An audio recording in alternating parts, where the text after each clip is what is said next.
ಲಕ್ಷ್ಮೀ ಹೆಬ್ಬಾಳ್ಕರ್ ವಿರುದ್ಧ ವಿಧಾನ ಪರಿಷತ್ನ ಬಿಜೆಪಿ ಸದಸ್ಯ ಸಿಟಿ ರವಿ ಅಶ್ಲೀಲ ಪದ ಬಳಕೆ ಆರೋಪ. ಘಟನೆ ಬಗ್ಗೆ ವಿಧಾನ ಪರಿಷತ್ನ ಸಭಾಪತಿ ಬಸವರಾಜ್ ಹೊರಟ್ಟಿ ಮಾತನ್ನ ಆಡಿದ್ದಾರೆ. ಕಳೆದ ಬೆಳಗಾವಿಯ ಅಧಿವೇಶನದಲ್ಲಿ ಘಟನೆ ನಡೆದಿತ್ತು. ಸಚಿವೆ ಲಕ್ಷ್ಮೀ ಹೆಬ್ಬಾಳ್ಕರ್ ವಿರುದ್ಧ ಅಶ್ಲೀಲ ಪದ ಬಳಕೆಯನ್ನ ಮಾಡಿದ್ದಾರೆ ಸಿಟಿ ರವಿ ಅನ್ನೋ ಒಂದು ಆರೋಪ ಕೇಳಿ ಬಂದಿತ್ತು. ನಾನು ಈಗ ಇಬ್ಬರನ್ನ ಕಾಂಪ್ರಮೈಸ್ ಮಾಡಲು ಪ್ರಯತ್ನ ಮಾಡಿದ್ದೆ, ಅದು ಆಗಿಲ್ಲ. ಈ ಕೇಸ್ ಪರಿಷತ್ ಎಥಿಕ್ಸ್ ಕಮಿಟಿಗೆ ಕೊಟ್ಟಿದ್ದೇನೆ. ಎಥಿಕ್ಸ್ ಕಮಿಟಿಗೆ 1 ತಿಂಗಳಲ್ಲಿ ವರದಿ ಕೊಡಲು ಹೇಳಿದ್ದೇನೆ ಅಂತ ಬೆಂಗಳೂರಿನಲ್ಲಿ ವಿಧಾನ ಪರಿಷತ್ನ ಸಭಾಪತಿ ಬಸವರಾಜ್ ಹೊರಟ್ಟಿ ಹೇಳಿಕೆಯನ್ನು ಕೊಟ್ಟಿದ್ದಾರೆ. ಅದು ಅಂತ್ಯಗೊಂಡಿದೆ.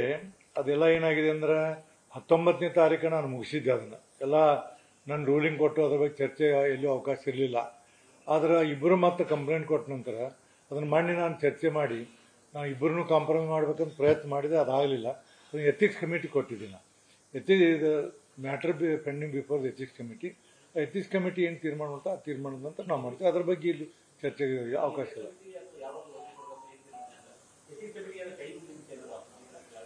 ಯಾವುದೇ ಕಮಿಟಿ ಟೈಮ್ ನಿಮ್ಗೆ ಸಾಲ 1 ತಿಂಗಳ ಕೊಡು ಅಂತ ಹೇಳಿದ್ರು. 1 ಮಂತಲ್ಲಿ ಕೊಟ್ಟುಬಿಡಿ ಅಂತ ಹೇಳಿ. ಇಲ್ಲ ಎಥಿಕ್ಸ್ ನಮ್ಮ ಎಥಿಕ್ಸ್ ಕಮಿಟಿ ನಮ್ಮ ಕೌನ್ಸಿಲ್ದು ಹೌದಲ್ಲ. ನ್ಯೂಸ್ ಫಸ್ಟ್ ನಿರ್ಭೀತಿಯಿಂದ ನಿಮ್ಮ ಪರವಾಗಿ.